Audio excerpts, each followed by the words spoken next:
Hello, this is Patrick Ash, author, musician, elder millennial with Yanks to go with it. And today I want to talk about media, specifically physical media versus, so not, like newscasters or, the internet or whatever the hell, but specifically, like, as you can see all around me, my bookcase back there. You can't really see this usually, but I have a bunch of CD racks. And oh, look, up there we have LPs, right? Now, I am an elder millennial, but many, I think, among my generation, and of course younger, are all about digital. Digital, of course, is the way of the future, and that's the way we should all be going, right? Well, I don't mean to sound like a Luddite, and I do want to stress this, that, there are a lot of advantages to new technology and continuing to evolve and find its uses, but I want to overall make the case that I can make a greater than sign one way or the other. As far as at least books, music, movies to a lesser degree, but I would definitely say this about books and music. Physical media is greater sign digital media. Yep. I catch a lot of flack from this sometimes from like friends and that kind of thing. I have for years, honestly, even going back to the 2000s. I knew people in the mid 2000s who were saying all physical media is obsolete. No more books, no more CDs, LPs, or any other stuff. It's all of the past, and you just need it. People, they would seriously like laugh and scoff, like, you still buy CDs? I'm like, yeah, and here we are in 2020, and I still do.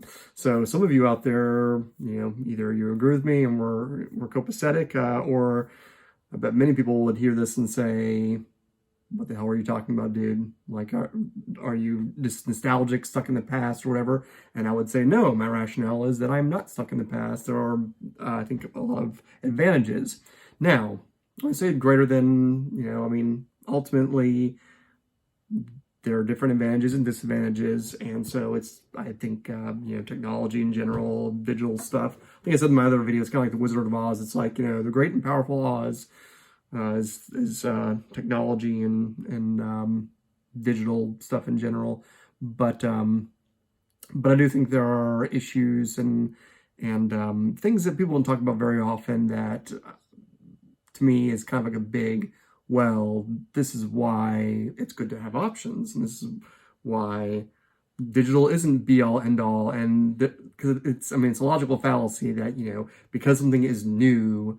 I think it's appeal to to novelty. I think it's appeal to novelty. That because something is new, therefore it's good. Like, well, it may be useful or beneficial or have its advantages, but I definitely don't see it in the sense of I don't agree with those people that 15 years ago they're telling me get rid of all those books. I heard it then, I hear it now. Get rid of those CDs. It's all old crap. So. Why don't I feel that way? What are my reasons? Okay, I actually listed out the advantages to physical media versus digital media. So I'm first going to do a little bit of show and tell, like, ooh, look, I've got albums. Look, I got a nice digipack here of Rush Hemispheres. All right, what a great album. And it's got booklets, it's got a double disc, open it up and see all the different images and such, and I can pick this out and check it out. And then I've got classic Eric Johnson, Venus Isle. I can read all the different notes he has, and just appreciate the pretty photography and such. It's so pretty. Little Russian Melodeath band, Sunless Rise, very cool.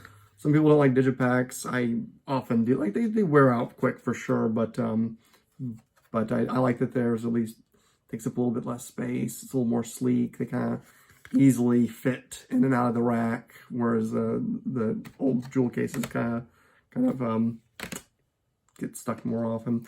And then, of course, books. I'm going to start with the other books, like Stephen King, and here's my zombie apocalypse book I've been meaning to read, and classic Tim O'Brien. Yes, love it. you always see, I hate that, like, you always see, like, the big block of my, like, there's the rest of that, of that rack, and here.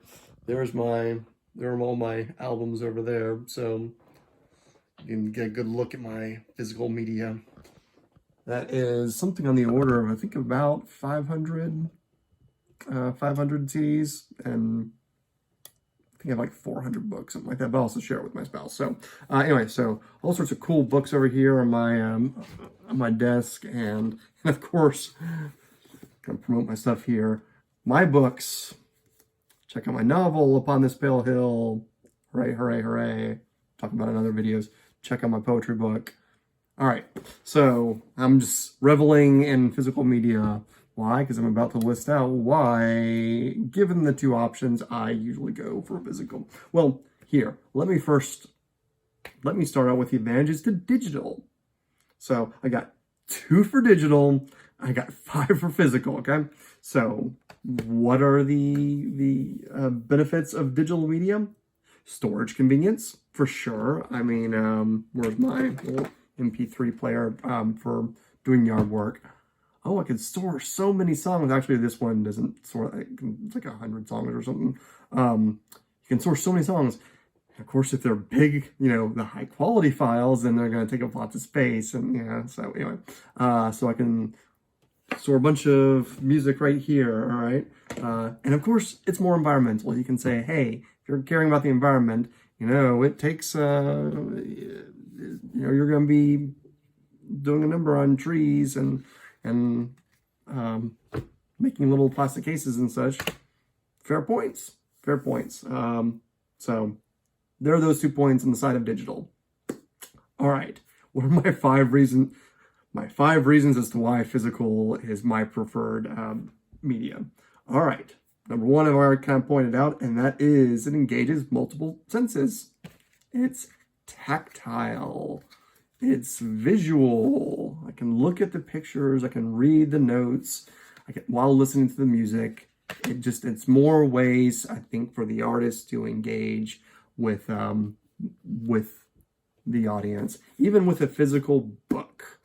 There's just something to be said for holding it in your hands. It's tactile, and just being able, like, I've always, even since I was a little kid, I would finish reading, put the little bookmark in, and then kind of give it a little look and put it down on my desk for the night. So it's just, that's part of the experience. And I'm going to see if I can find some studies here, but I believe there are studies that show that at least with reading, people do retain more when they read an actual physical book versus like an e-reader or Kindle. I shouldn't speak too badly of digital, considering I have sold some books and music digitally. Again, it's not that one is bad and one is good. They all have their uses. This is just why I tend to prefer one versus the other. So, because I have MP3s, I actually don't really have much in the way of digital, a little bit, but I just don't use it very often. I use these. Okay. So engages multiple senses, and so it's just more ways to reach people, really. So there's that. Now here's a big one, but I stand by it. More reliable. Physical media is more reliable. I'll probably use this as my little photo for this video, but there is the beginning of Conan the Barbarian. I don't know why I keep referencing Conan. I did with the other video too, with Stradivarius talking about Conan the Destroyer, but in the original Conan the Barbarian, starts off with the riddle of steel, and that as his father explains to him, you cannot trust anyone, not man, not beasts. And then he kind of holds his sword up. He's like, now this. He points to it. He's like, this you can trust. And the idea being that something that is tangible, it is physical, that it is more reliable than other people, other ideas, or whatever. And then later in the movie, it's kind of deconstructed because Thulsa Doom, the cult leader, shows him, oh, flesh is more powerful. I can, gesture someone, come, my child, and then, cult member falls off a cliff and dies. It's like, that is real power. Anyway, good movie. Classic 80s fantasy. But still, though, the idea is that like something that's physical is more reliable, I would say, than digital. More to the point, in order for these things to not be, let me use another visual example. In order for this to not be reliable, for one thing, it needs to be damaged. How many times have you ever, if you've had a few CDs in your life, have you bought a new one and placed it in the player and it didn't work? I think this has happened to me twice, ever. So I have all these 500 CDs, and there's tons of others I've bought and sold. You know, I do lots of used stuff. And among new ones, I think it's happened twice, ever. One of them actually was a live Blind Guardian album from a few years ago, where I looked at it and it like looked scratched, even though it was like new and packaging and all that. And I was like, well, crap. And then I listened to it, and sure enough, it wasn't playing, and so I just returned it. So very rare. And you could say, oh, well, what about those used ones? Oh, you know, these are pretty fragile, aren't they? Yeah, you get a scratch and you can't listen to it. Like, yeah, but I'll say for me personally, I have always kind of taken really good. To me, it's just not difficult to keep them relatively. I mean, how does that one look? I don't think I've listened to this one as much though. Not recently anyway. But it's not that difficult. The people I knew back in the day that had CDs that would get them scratched up, it's like they just throw it on their desk, or they, you know, it's on the floor or something like that. I'm like, okay, yeah, that might get damaged, but I've rarely had an issue with that. Only a couple times have I listened to an album so many times. I think Joshua Tree was one example where I listened to it hundreds of times, and so at some point, I don't know if it wore out or what, but actually, I'm not even sure if that's may just be in my head. So yeah, like I will just say it's very difficult. You have to be careless for it to be rendered unreliable. Even the used ones, most of the used CDs, like vast majority of the time, like when I buy a used album, I would say 3 out of 4 times or 4 out of 5 times, something like that, 75-80% of the time, I buy a used album and it plays just fine. So it's cheaper, it's like half price or less. And yeah, so and this is just talking about CDs. Like, you know, you can talk about vinyl, which, you know, does kind of wear out sooner, obviously. But so it's not just, it's very, very rare that it's rendered you know, unlistenable. Like if you take care of your stuff, I mean, it's got something like a reliability of like 99%. I would say 95. Let's be conservative and say 95%. So it really takes being careless for it to be rendered not usable. Versus digital backups are not ironclad. I'm gonna repeat this for those in the back. Backups are not ironclad. They don't have that reliability factor of like, say, 95%. Some people out there be like, oh, I've never had to worry about my digital. Okay. Consider yourself fortunate. Multiple times in my life, I have lost digitally, like on a computer, I have lost everything. I have lost what's on my laptop, what's on the thumb drive, what's on, like, when you have layers of backup, and then it's like, oh, wait, but I mentioned it in a previous video where I talked about how we once had a drum track. We worked all weekend long on it. We had several backups. We've been saving it. And then at the end, it's like, oh, well, the file is corrupted. We try to open it. It's like, oh, will not open. It's corrupted. Okay, let's go to the backup. Click. Won't open. It's corrupted. Okay, let's go to the version we had, you know, yesterday or whatever. Click on it. Corrupted. Like, but we tested at the time. We listened to it. It worked fine. Like, well, now it's corrupted. Like, supposedly, and this is, I'll say that the person I was working with at the time is very pro-digital. He might be listening to this. Hi. He's probably mad at me right now. But it's like, just show that very experienced to me is just like, this is not reliable. I don't trust this. digital to me is always with the big old grain of salt. I mean, that was, okay, so that was one incident, but I've had other times where, they can, like, say if you use a streaming service and the streaming service goes down and you're like, oh, I have a bunch of files in that service. Like, well, you better be able to download them and then back them up, because sometimes they no longer operate and you can no longer stream it. So how is that reliable? I would not consider that reliable. To me, reliable is, I want to listen to, I'm going to use an example here. Eric Johnson. Well, actually, let me dig into, let's say, how about just,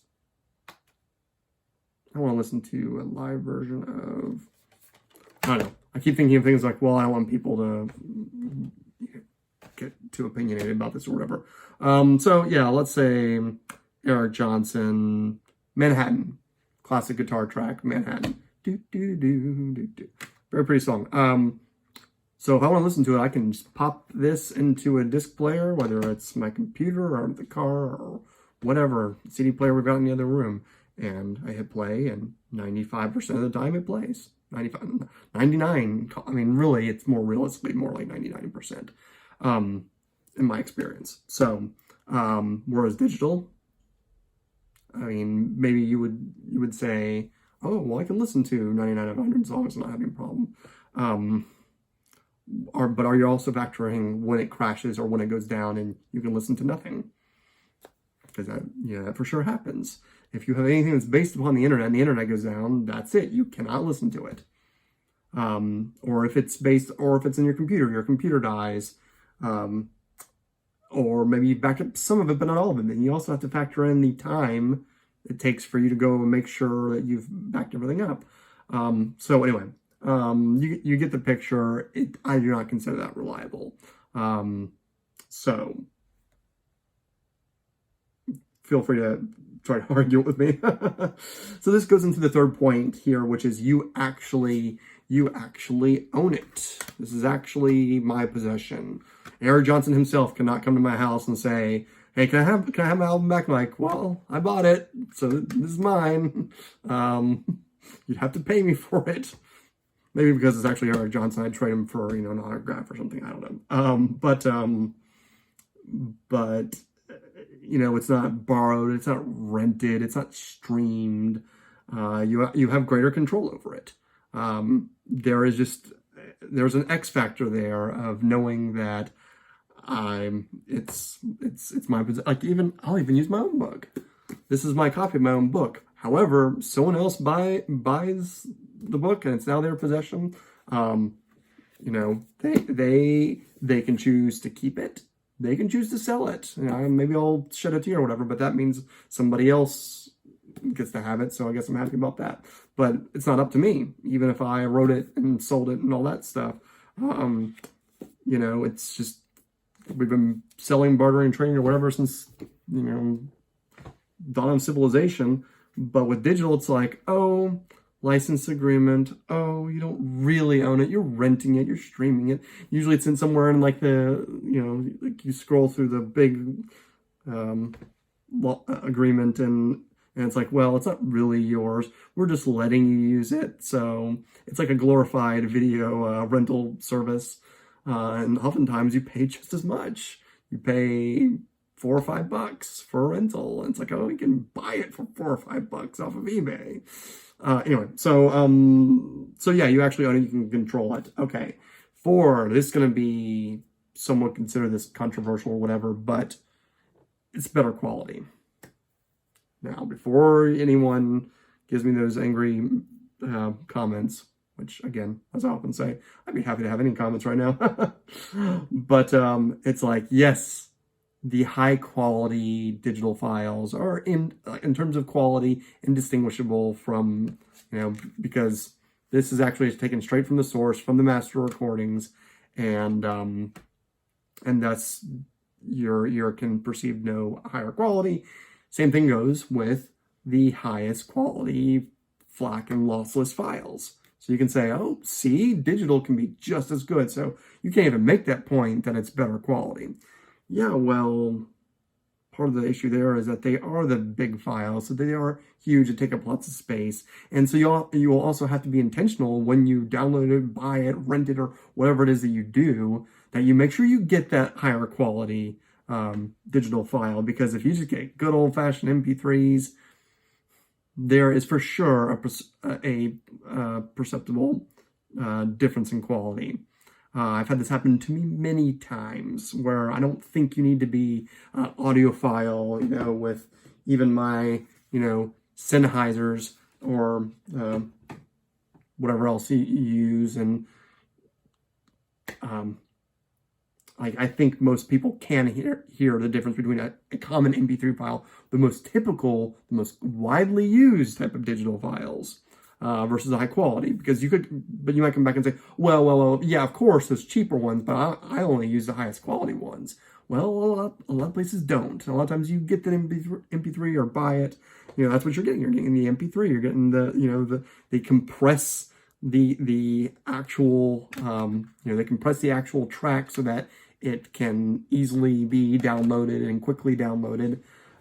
So there's going to be a big difference. In like the early days of MP3s, again, 15 years ago, like I would listen to them and like I'd hear the whirling, I'd hear like the kind of issues that you hear with the audio breaks where it's overly compressed, and I'd be like, this just does not sound as good as me popping in a CD and hitting play. Oh yeah, it's all in your head. It's all in your head. Like, anyway, so yes, some the highest quality digital files are just as good, but they're not ubiquitous. They're not ubiquitous. So miss me with that. If maybe technology will develop one day where that is like the highest quality digital files are the ones that are available everywhere, and that the low quality MP3s are phased out, they're not used anymore. But I just don't think we're there yet. So for the time being, point I say still goes to physical media.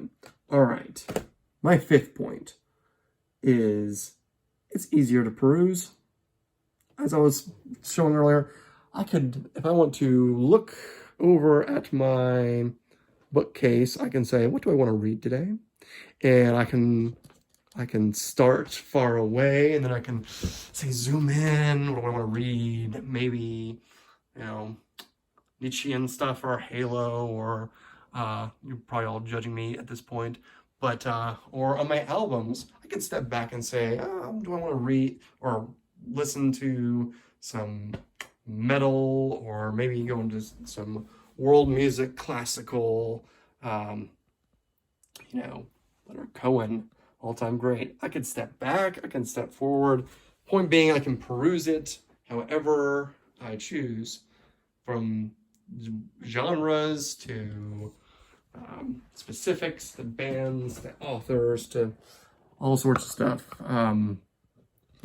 And I find that very easy. I take seconds to zoom out, zoom in, just like that. Whereas with your digital library, what are you doing? Okay. All right. Alice in Chains. I don't listen to Alice in Chains. All right. Apocalyptica. All right. I can listen to Apocalyptica. All right. Well, I listen to... Oh, now I'm in Bees. Now I'm in Black Sabbath. Now I'm in Blue Oyster Cult. All right. Oh, let me zoom out. Shh. All right. Now let me go to E. All right. I'm going to go to E. So,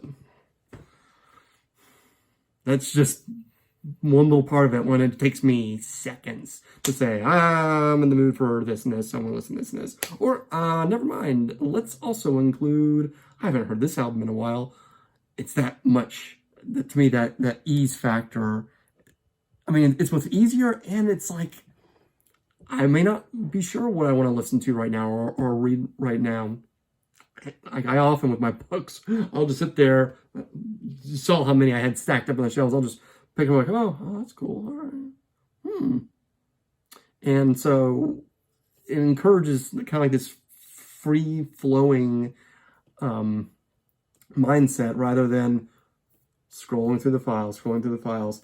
It's just, it's easier, and it's more, I feel like my imagination can flow, as opposed to being tied down to, individual rows on a screen. Okay, you get the point. So, like I said before, it's not that digital does not have its advantages. It for sure does. Storage convenience for sure, and environmentally, it's low impact. But physical, to recap, engages multiple senses, namely visual and tactile. 2, it's more reliable, for sure. 3, you actually own it. You can control it. It's yours.